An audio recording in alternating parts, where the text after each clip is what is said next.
우리 각자에게도 주시는 말씀을 통해서 우리가 잘 깨달아야 되겠는데, 특별히 베드로는 요한이 그리스도를 증거한 것을 베드로가 증거했습니다. 요한도, 여기 요한은 사도 요한이 아닌 세례 요한을 가리킵니다. 세례 요한도 오실 예수 그리스도, 오신 예수 그리스도를 증거했습니다. 또 예수 그리스도의 십자가 부활을 증거해 주었습니다. 이 고넬료가 진리를 사모하니까 하나님께서 베드로를 보내서 예수님에 대한 십자가 부활의 진리를 증거케 했습니다.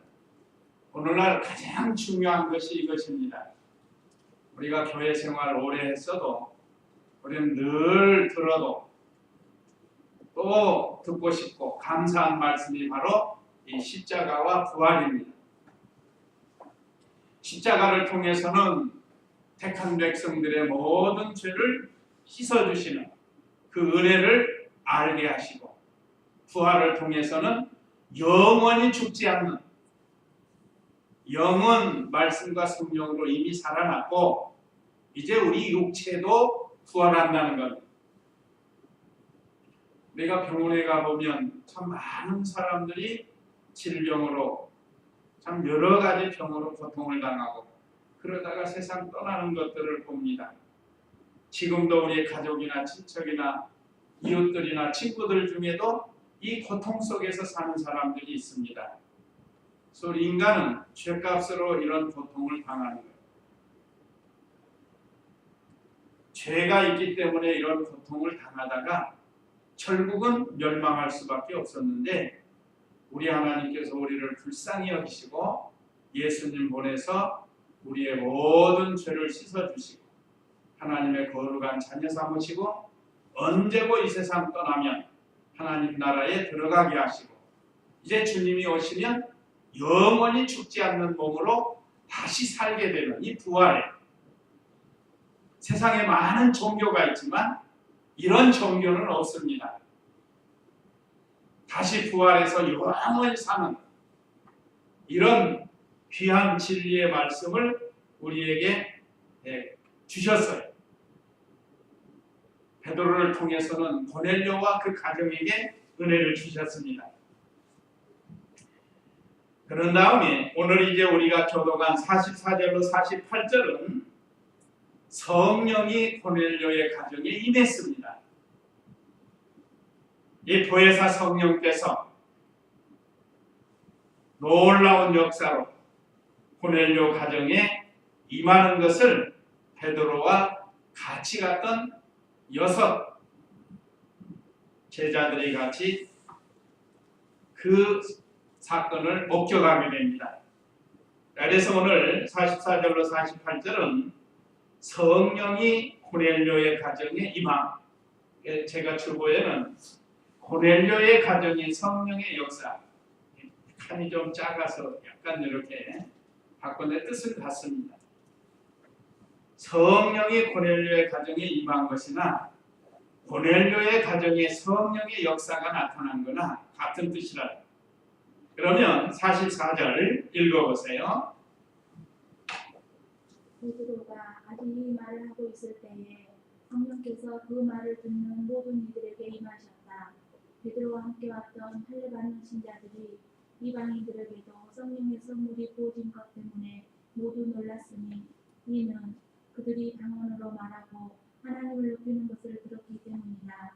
그때 베드로가 말하기를, 우리와 마찬가지로 성령을 받은 사람들에게 물로 세례를 주는 것을 누가 금지할 수 있겠느냐 하고. 예. 자, 베드로가 아직 이 말을 하고 있을 때에, 이 말하는 건 아까 말씀드린 고넬료 가정에 예수 그리스도를 통한 복음을 증거했다. 사람은 태어날 때부터 다 죄인인데 그 죄를 해결할 길은 오직 예수님밖에 안 계신다 이 말이에요. 오직 예수님만이 우리의 모든 죄를 씻어주실 수 있습니다. 죄가 없어야 하늘나라에 들어가니까 그 죄를 씻어주기 위해서 하나님의 아들 예수님을 세상에 보내신 그래서 우리가 얼마 전에 성탄절을 기념하고 지낸 겁니다. 사람으로 오신 예수님, 우리와 똑같이 아기 예수님으로 오신 그 예수님의 탄생하심을 우리가 축하하면서 기념하면서 감사하면서 찬양하면서 지냈습니다.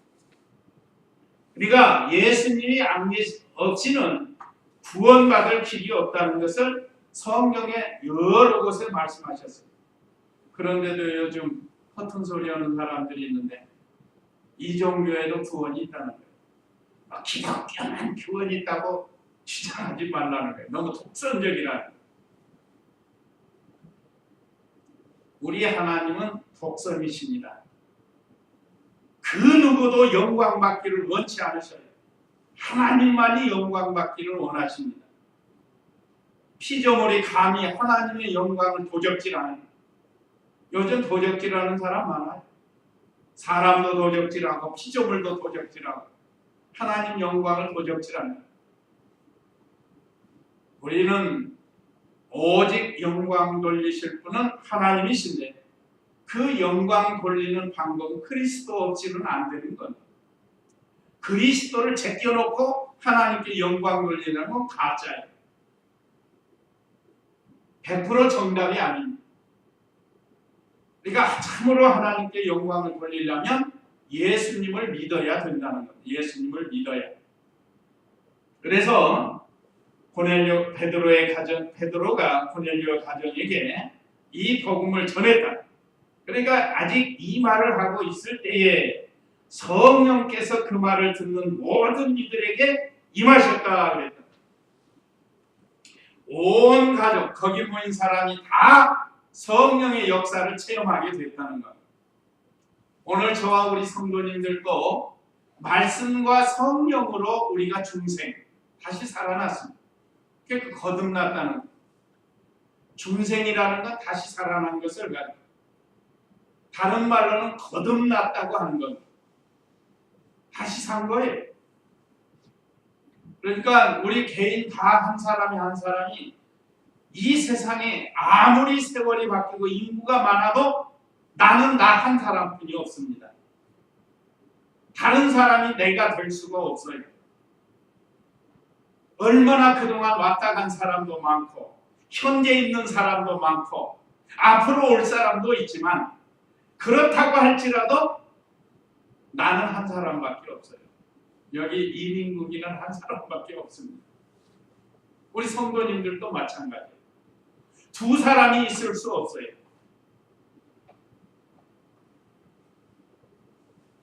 그런데 그런 우리에게 성령의 역사를 체험하게 했습니다. 그것이 바로 말씀을 들을 때 성령이 역사해서 우리 죽었던 영을 살려서 예수님이 믿어지게 한 것. 그러니까 성령 받은 사람은 예수님이 반드시 믿어져요. 예수님이 믿어지는 사람은 성령을 받은 사람입니다. 성령 하나님께서 우리와 함께, 오늘 여기 고넬료의 가정에도 베드로가 복음을 증거할 때 성령께서 임하셨다. 그래서 놀라운 역사가 일어난 것. 그러니까 성령이 임하시면 예수님이 믿게 되고, 순서적으로 성령이 임하시면 우리가 중생하는 건데 성령께서 임하시면 예수님이 믿어집니다. 중생을 하니까 예수님이 믿어진 거예요. 그러니까 순서적으로는 중생, 믿음. 예수님 믿고 보니까 내 죄가 생각이 나는 거예요. 내 죄를 생각이 나니까 어떻게 해야 될까? 회개하는 겁니다. 통에 잡아가면서 회개하는 거예요. 그러면 하나님께서 용서해 줬다. 과거, 현재, 미래의 죄를 다 용서해 줬다는 이 칭의가 입히게 됩니다. 의롭게 되는 거예요. 용서로. 의롭게 되니까 그 다음에는 하나님의 자녀가 되는 거예요. 이런 순서로 우리가 하나님의 자녀가 되는 건데 지금 말하는 건 논리적인 거고 논리적으로. 그러나 예수 믿고 중생 믿는 거, 회개하는 거, 의롭게 되는 거, 자녀 되는 거 이건 동시 순간에 다 되는 겁니다. 한꺼번에. 무슨 뭐 어떤 시간을 두고 하는 게 아니에요. 1시간 있다가 중생하고 1시간 있다가 믿어지고 또 며칠 있다가 또 죄사함 받고 또 그 다음에 또 몇 달 있다가 뭐 의롭게 되고 그 다음에 또 얼마 있다가 아들 되고 그런 게 아니라 이거는 예수님 믿는 거 중생하는 거 다 동시찰나에 다 이루어지는 거야. 그러니까 예수 믿으면 거듭난다는 것도 그냥 같은 말이에요. 이 아주 귀한 진리, 이런 조직적인 신앙 생활할 수 있는 이 귀한 진리 우리가 배우는 겁니다. 다른 사람에게 가르쳐줘야 돼요. 예수님 믿으면 죄사함 받는데 그보다 먼저 되는 게 중생해야 된다. 중생. 살아나야 예수님을 믿든지 뭐를 하든지 할 거 아니에요. 죽었는지 어떻게 믿겠어요? 그러니까 논리적으로 말하면 중생, 믿음, 회개, 칭의, 자녀 이렇게 되는 거예요. 이제 자녀가 되니까 하늘나라의 기업을 상속하는 하나님의 자녀가 되는 거예요. 그래서 하늘나라를 소유하게 되는 거예요. 그래서 우리는 언제 죽어도 천당에 간다. 예수님 믿는 성도는 언제 죽어도 천당에 가게 된다는 거예요.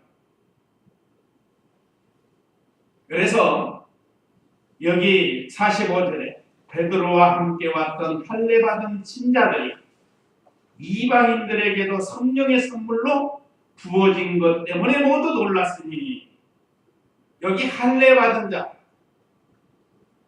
조상적부터 아브라함 때부터 할례를 받아왔던 유대인들입니다. 그 유대인들 중에 예수 믿는 사람, 그러니까 할례받은 사람들이에요. 그런 사람들을 말하는 겁니다. 그러니까 이 유대인으로 할례받고 예수님 믿은 사람들이에요. 이제 이후에 갈라디아에는 예수님을 믿어도 할례를 받아야 된다는 잘못된 게 들어왔고 그 이전에 오래전부터 유대인으로서 할례를 받아, 이것도 하나님 말씀이니까 할례를 받았는데 그 뒤로 예수님이 오셔서 복음을 전파하니까 그 예수님을 믿었다는 거예요. 또 예수 믿기 전에는 할례, 유대인들은 다 할례를 행하게 돼 있습니다. 난지 8일 만에 하나님의 아들 예수님도 난지 8일 만에 할례하러 예루살렘으로 올라가시지 않았습니다. 정결의식을 해. 할례를 행하고 정결의식 행하려고 예루살렘 올라가신 거 우리가 성탄절에 배우지 않았습니까? 이것은 이 베드로와 함께 왔던 할례받은 친자들이 이방인들에게도 성령의 선물로 부어진 것 때문에 모두 놀랐으니 이방인도 성령 받는 것을 보고 놀랬다는 거예요. 원래는 유대인들에게만 성령이 임한 줄로 믿었다는 거예요. 그동안 하나님의 역사, 성령 하나님이시잖아요. 성령 하나님이 유대인들하고만 일하셨다는 거예요. 그런데 이제 이방인도 성령께서 임하신 걸 보고 놀란 거예요. 이건 초대교회의 특수한 역사입니다. 이제 이방인도 구원 얻는 것만을 알려준 사건이에요. 이 사건이. 그동안은 유대인들 속에서만 역사를 하신 성령 하나님께서 이방인인 고넬료와 거기 모인 사람들에게도 성령께서 역사한 것을 보았다는 말이에요. 그러니까 그들이 놀란 겁니다. 그 증거가 46절에 이는 그들이 방언으로 말하고 하나님을 높이는 것을 들었기 때문이다. 이 전혀 하나님 모르고 하나님 앞에 구약시대에 제사 지내는 것도 없고 그랬던 이방인들에게 성령께서 임하니까 말씀을 들을 때 성령이 임했죠. 그러니까 그 증거로 방언을 했단 말이에요. 방언. 이것은 외부적으로 나타나는 하나님의 은사입니다. 근데 성경에 보면 다 방언을 말하겠느냐? 고린도전서에 방언 때문에 교회가 많이 시끄러졌습니다. 이 고린도 교회가 초대교회. 그래서 일반만이 방언하는 것보다 예언하는 것이 더 귀한 것이라고 말씀해 주셨어요. 그 고린도전서 12장에 있는 건데 한번 고린도전서 12장 30절 한번 읽어보세요. 고린도전서 12장 30절 말씀. 모두가 병 고치는 은사를 가졌겠느냐? 모두가 방언으로 말하겠느냐? 모두가 통역하겠느냐? 너희는 더욱 큰 은사들을 사모하여라. 이제 내가 너희에게 제일 좋은 길을 보여주겠다. 예, 여기 은사가 쭉 많아요. 여기 이제 고린도전서 12장에 보면 여기 보면 뭐 가르치는 은사, 또 능력 행하는 은사, 병 고치는 은사, 또 마지막에 방언하는 은사, 방언 통역하는 은사, 이런 것들을 쭉 기록했는데 여기 말씀에 보면 모두가 사도이겠느냐, 29절에 보면 모두가 선지자이겠느냐, 모두가 교사이겠느냐, 모두가 기적을 행하는 자이겠느냐, 모두가 병 고치는 은사를 가졌겠느냐, 모두가 방언으로 말하겠느냐, 모두가 통역. 이것은 하나님께서 하나님의 뜻대로 은사를 주고자 하는 자에게 준다는 그런 뜻입니다. 오늘 여기 사도행전의 고넬료의 가정에 방언의 역사가 나타나는 것도 하나님이 그 시간 그곳에 방언의 은사를 주기로 하나님이 예정하신 거예요. 그래서 방언의 역사가 난 거예요. 그렇다고 다 방언하는 건 아니라 오늘날 우리도 마찬가지입니다. 방언하신 분도 계시고 방언 못하신 분도 계십니다. 그런데 방언은 대중이 모여서 여러 사람이 있을 때 방언하는 것은 옳지 않다고 했습니다. 하나님께서 특별히 은사로 주는 사람들이 있어요. 방언의 은사. 어떤 사람은 또 가르치는 은사, 또 병 고치는 은사. 그걸 다 한꺼번에 다 주는 게 아니라. 그래서 이 방언은 이 특수한 은사인데 특별히 오순절파에서는 이 방언을 너무 주장을 한 거예요. 방언 문제를. 그래서 방언 받지 못한 사람은 성령 받지 못한 사람이고 성령 받지 못했으니까 그냥 신학교 올 자격이 없다. 그렇게까지 나갑니다. 거기는. 그러니까 이 오순절파의 신학교를 가려면 반드시 방언을 해야 돼요. 그래서 방언을 가르치기도 합니다. 사람. 성경이 방언 가르치라고 그랬어요. 하나님이 주시는 거지 내가 무슨 가르쳐서 되는 게 아니라. 그러니까 이런 것은 진리를 잘못 깨달아서 그렇게 된 겁니다. 우리가 어떤 때는 방언하기를 원해도 안 주실 때가 있고 전혀 방언할 생각이 없는데 방언할 때도 있다. 그거 보면 하나님이 은사로 주시는 거예요. 오늘 고넬료의 가정에는 하나님의 특수한 은사, 방언의 은사가 나타났습니다. 아까 말씀드린 그 고린도전서에는 9가지 은사가 있지만 그 각자에게 하나님이 주시고자 하는 자에게 주신다는 거예요. 내가 연습해서 되는 게 아닙니다. 우리가 60년대, 70년대, 80년대까지 하도 이 방언의 은사를 추구하는 사람이 많다 보니까 배워서 하는 사람 많고 또 헛된 방언하는 사람도 있어요. 제가 가끔 얘기하잖아요. 제가 도봉동에 있을 때 어떤 사람이 베델교회 나가는 사람인데 미아리에 있는 베델교회가 있어요. 아시는 분은 아시겠어요. 미아리 거기 올라가다 보면 시내 쪽에서는 베델교회가 있는데 거기 성도인데 거기 말하자면 거의 신비주의적입니다. 신비주의. 그러니까 거기 기도하러 와가지고 그때가 88 올림픽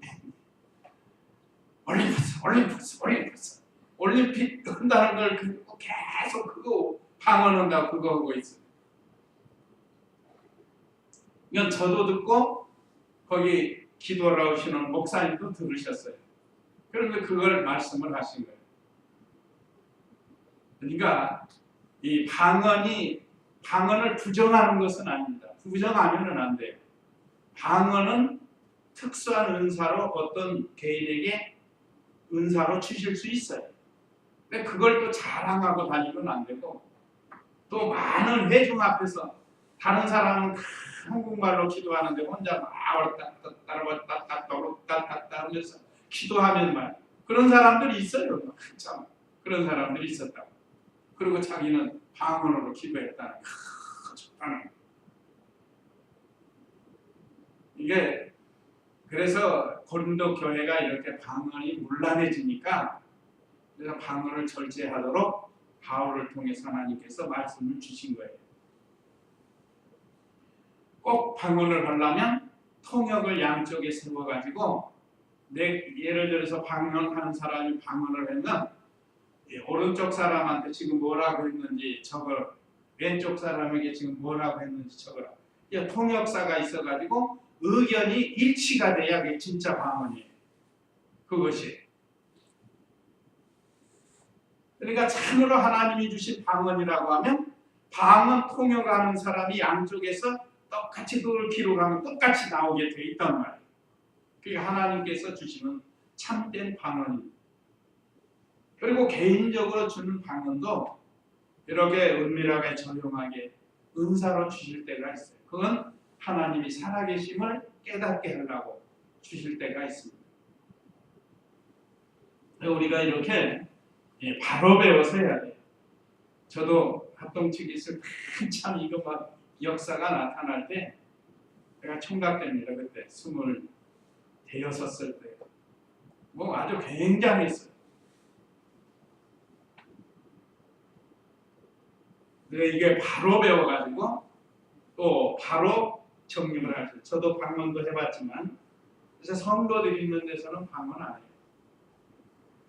절제를 해야 돼요. 오늘 여기 고넬료의 집에 방언을 말한 것을 보니까 할례받은 유대에서 온 성도들이 기이하게 놀랬다. 이것이 증거고, 또 하나님을 높이는 것을 들었기 때문이다. 하나님을 높여, 참으로 예수님을 믿고 참으로 성령 받은 사람은 하나님을 높이게 되어 있습니다. 하나님이 제일로 믿어지는 거예요. 인생의 모든 생사복을 주장하시는 분이 하나님이신 거로 믿어지고, 만물을 창조하신 분이 하나님이신 거로 믿어진다는 거예요. 그래서 하나님을 높이게 되어 있어요. 오늘 저와 우리 성도님들은 아마 다 같이 하나님 제일주의로 믿지 않아요? 사람이 나게도 하시고 죽게도 하시고 성공하게도 하시고 실패하게도 하시고 건강하게도 하시고 병나게도 하시고 음부에 내리기도 하시고 올리기도 하시는, 말하자면 지옥에 내리기도 하시고 천국으로 올리는 그 일을 하시는 분이 바로 하나님이세요. 그래서 하나님을 높이게 돼 있다. 그래서 고넬료와 그 가정이 하나님을 높였다. 이것을 할례받은 신자들이 그걸 보았다. 그러면서 베드로가 말하기를, 우리와 마찬가지로 성령을 받은 이 사람들에게 물로 세례를 주는 것을 누가 금지할 수 있겠느냐. 성령 받은 거 보니까 세례를 주는 거예요. 그러니까 오늘날도 성령 세례 받은 성도에게 물 세례를 주는 겁니다. 그래서 이 당시에는 예수님 믿으면 죽이는 시대니까 특별히 성령께서 임하신 증거가 확실하면 세례를 그때 주었어요. 그랬죠? 그 에디오파의 감락의 국보를 맡은 네시, 그 사람도 빌립이 전도해가지고 물가에 가서 세례를 주고 보내지 않았습니까? 그 시대에는 특별한 역사로 그렇게 하셨는데, 오늘날은 이렇게 신앙생활을 한 1년 동안 지켜보고 그런 다음에 세례를 베풀게 되는 겁니다. 그래서 거기서 물로 세례를 주게 되었습니다. 48절 읽어보세요.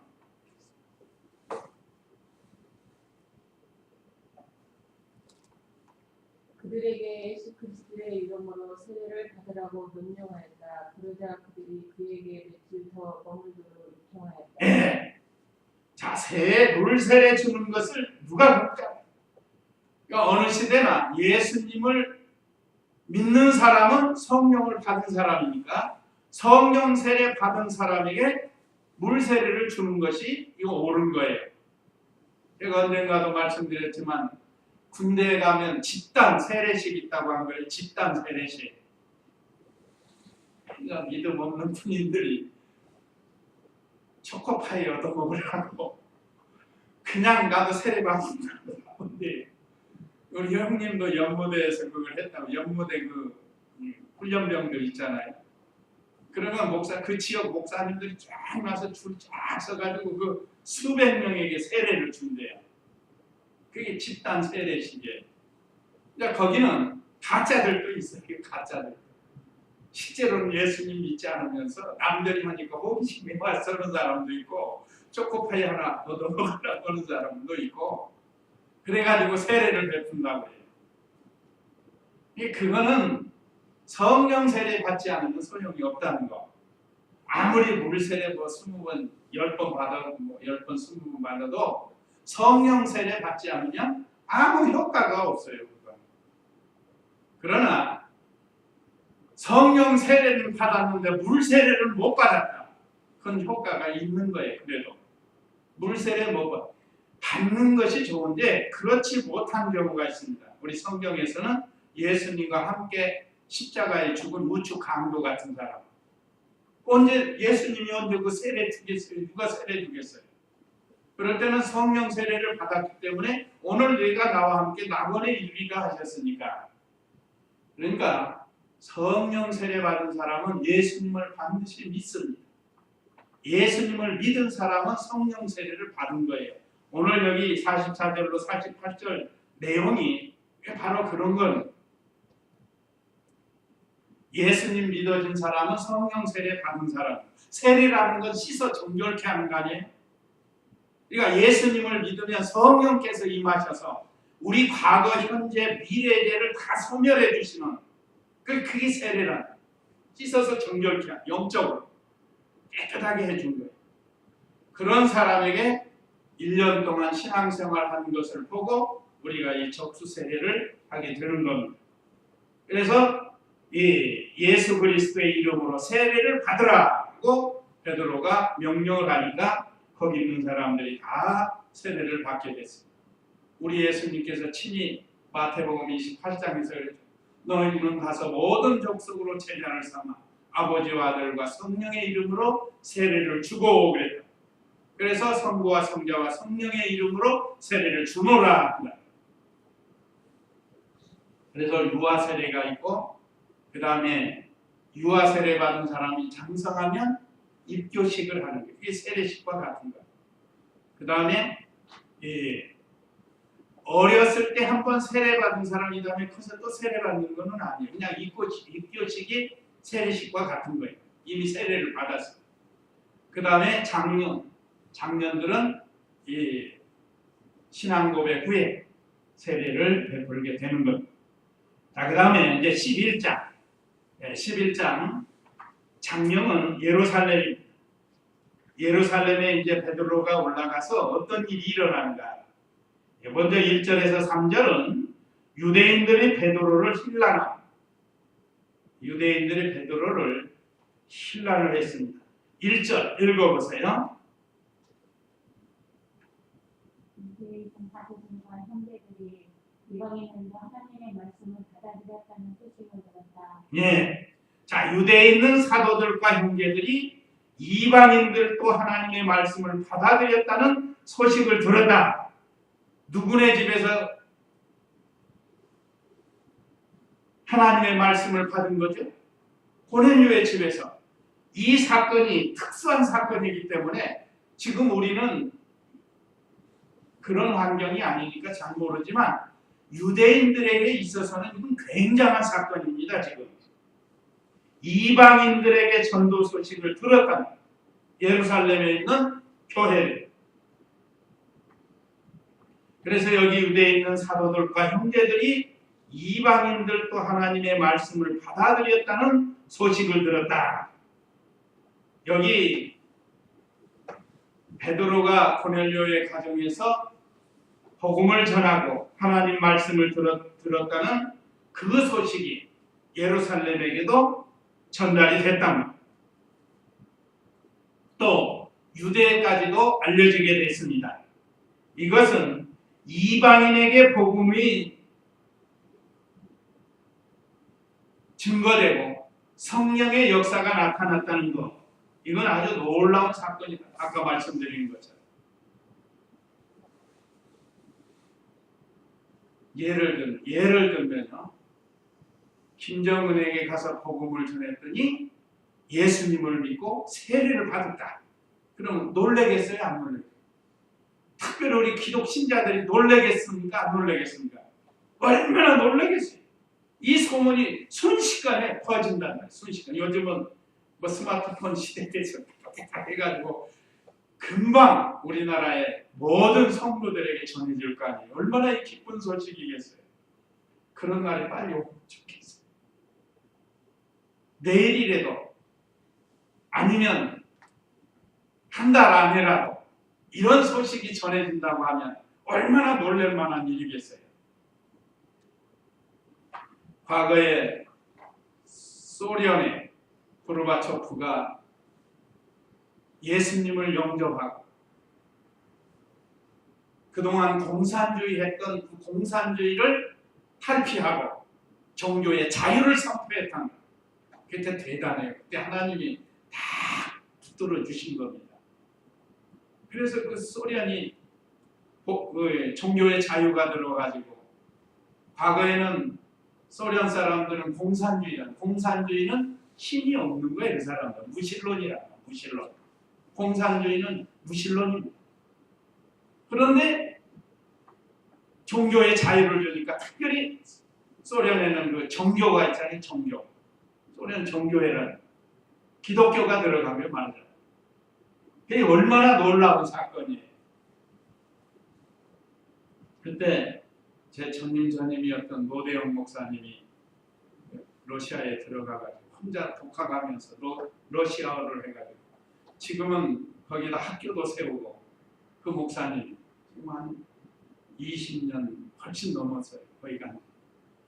그래서 지금 하고 있고 나보고도 와서 같이 하자고 그런 많이 얘기를 했었는데 제가 안 갔지만 하여간 그때 얼마나 이 세계 기독교가 놀랄만한 일이었고 예를 들면 지금 이 김정은이가 이렇게 복음을 믿고 예수님 믿고 세례를 받았다면 얼마나 놀랄만한 일이겠느냐 이 말이에요. 이제 이 고넬료도 말하자면 그 시대 유대인들에게 있어서는 놀라운 사건이라 이방인이 하나님 말씀을 받고 성령의 역사가 일어나고 거기에 또 세례까지 주었다는 이 소식이 즉시 예루살렘에 있는 사도들과 형제들에게 알려졌다. 근데 대부분 할례 받은 사람들이거든요. 이 사람들이. 그러니까 거기에 대해서 이제 신랄을 하는 겁니다. 비난. 2절 읽어보세요. 베드로가 예루살렘에 올라갔을 때 할례 받은 자들이 그를 비난하여 만약들은 동시 할례를 받지 않는 사람들에게 들어가서 그들과 함께 식사를 하였다 하므로 베드로가 그들에게 차례대로 설명하며 말하기 시작하였다. 예. 자, 베드로가 예루살렘에 올라갔을 때에 이제 때가 돼서 전도 여행을 마치고 예루살렘에 올라갔습니다. 우리가 지금 사도행전을 통해서 맨 처음 베드로가 예루살렘에 예수님의 수제자로서 있다가 이제 지방으로 복음 전하러 내려갔습니다. 그때 간 곳이 우리가 사도행전 그 14장에서인가요? 네, 죄송합니다. 8장에서인가? 아니면 바로 여기 10장. 10장에 보면 첫째 루따에 갔습니까? 루따라는 곳에 가가지고 그 중풍병자를 고쳤죠. 10장에서. 그 다음에 두 번째 간 곳이 요바에 가가지고 거기에서는 이 죽은 자를 살렸습니다. 그러다가 하나님께서 가이사라로 가라고 하니까 고넬료에게, 그래서 고넬료에게 간 곳이 가이사라예요. 거기서 또 이제 출발해서 예루살렘으로 간 거예요. 마침내 이제 때가 돼서 베드로가 예루살렘에 올라갔을 때 할례 받은 자들이 그를 비난하려 그랬습니다. 할례 받은 사람들이 베드로를 비난을 했어요. 왜 그런가? 3절에 말하기를 당신이 할례를 받지 않은 사람들에게 들어가서 그들과 함께 식사를 하였다. 조상적부터 유대교인들은 할례를 받아왔고, 그래서 이방인들하고는 상종을 안 했습니다. 이 유대인들이 같이 음식을 먹는 건 상상도 못한 거예요. 그런데 베드로가 가이사라에 가가지고 고넬료와 같이 식사했다는 소식을 들었다. 그러니까 이 할례 받은 크리스찬들이, 할례 받은 예루살렘에 있는 크리스찬, 유대교 이종교도 아니고 크리스찬들이 그렇게 지금 생각을 한 거예요. 그러니까 얼마나 오랫동안 그런 전통이 있기 때문에, 그 선입관 때문에, 습관 때문에 베드로를 비난을 한 거예요. 이것은 하나님의 섭리를 깨닫지 못해서 그런 겁니다. 분명히 베드로는, 원래 베드로도 자기도 그런다고 그랬죠? 자기도 이방인들과 같이 밥 먹는 거 원치 않는다고 그랬어요. 28절에 우리 그랬죠? 10장 28절 한번 보세요. 10장 28절.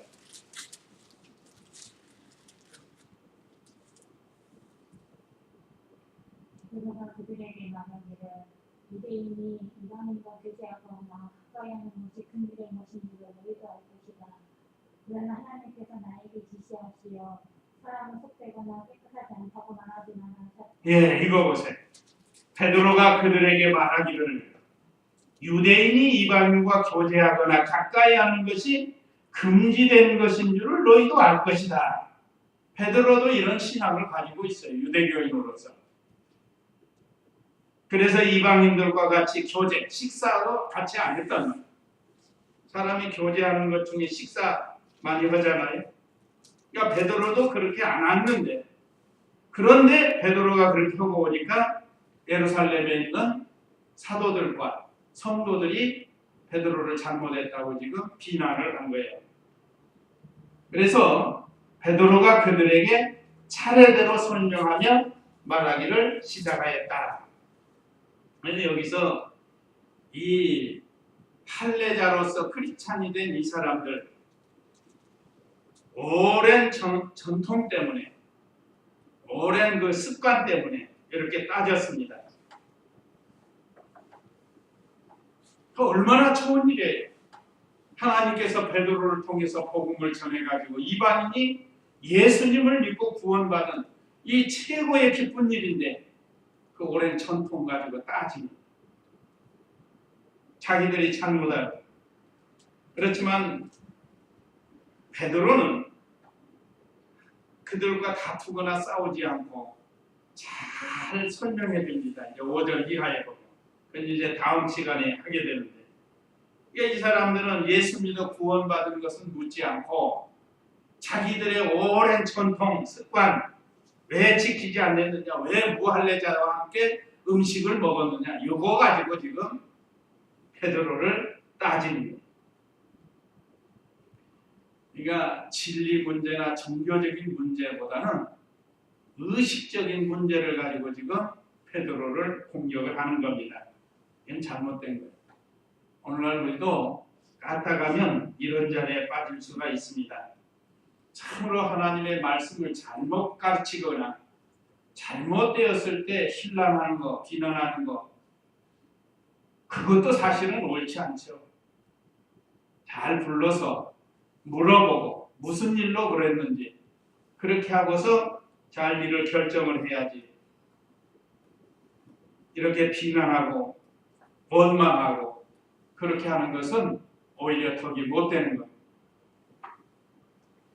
그러니까 아직도 이 사람들은 이방인도 예수 믿고 구원받는다는 진리를 깨닫지 못했기 때문에 그런 거예요. 그러니까 우리가 교회 생활에서 어떤 성도가 어떤 일을 했다. 그래가지고 다른 사람들한테 막 얘기해가지고 흠잡으려고 하지 말고 차라리 궁금하면 가서 제가 이렇게 하는 거 보니까 이해를 못하겠는데 무슨 일로 이렇게 했습니까? 하고서 이해를 청해야 돼. 그러면 내가 오해한 게 나타날 수가 있다 이 말이죠. 또 제가 자주 말씀드리는데 어떤 상대방이 나에게 무슨 말을 했을 때 이쪽 상대방의 말도 들어보고 그 일에 대한 판결을 해야지 한편 말만 듣고 판결을 하면 실수하게 됩니다. 지금 오늘 여기 내용이 바로 그겁니다. 특별히 신앙적인 문제. 하나님께서 베드로에게 이방인에게도 구원을 주는 은혜를 알게 해가지고 그 일을 했는데 예루살렘에 있는 할례 받은 크리스찬들이 그걸 이해를 못 해가지고 이렇게 베드로를 비난을 했다 이 말이죠. 거기에 대해서 베드로는 같이 칼 걷어붙이고 싸운 게 아니고 자세하게 이제 해석해서 설명해 주는 것이 4절에서 17절까지 됩니다. 이건 다음 시간에 증거하도록 하고, 자 오늘 우리에게 주시는 이 귀한 말씀, 고넬료 가정에 성령이 임했고 그때가 언젠가 베드로가 말씀을 증거할 때 그랬습니다. 오늘 우리도 이 시간에도 우리 성도님들 이 말씀을 받을 때 성령께서 우리 심령 속에 오시고 감동을 주시고, 성령을 우리가 이미 받았어요. 예수님 믿을 때. 근데 이 시간에 우리는 다시 감동을 받고 그 진리를 잘 깨달아야 돼요. 고넬료 가정처럼. 그러면 하나님의 은혜가 넘치게 해주신다. 또 11장 1절에서 3절 말씀은 하나님께서 베드로에게 특별히 주신 이 은혜를 예루살렘에 있는 이 사도들과 그 형제들이, 할례받은 사람들이 베드로를 이해하지 못하고 오해를 해서 비난을 했는데 우리가 믿음 생활하면서 이런 자리에 들어가지 않도록 조심하라. 오해받을 일도 조심하고 또 오해해가지고 상대 아프지 않도록 우리가 서로 삼가 조심하고, 얼마나 귀한 주님이 피로 값주고 산 우리 성도들인데 또 베드로를 통해서 우리가 배워야 돼요. 베드로는 즉시 싸우자고 하지 않냐고 자세하게 그들에게 해명을 해주는 그런 내용으로 일관이 됩니다. 우리가 이 교훈을 잘 받아서 주님이 부르시는 그날까지 믿음 생활 잘하는 저와 우리 성도님들 다 되시기 바랍니다. 이제 이 말씀 기억하시고 우리 다 같이 잠시 기도하겠습니다.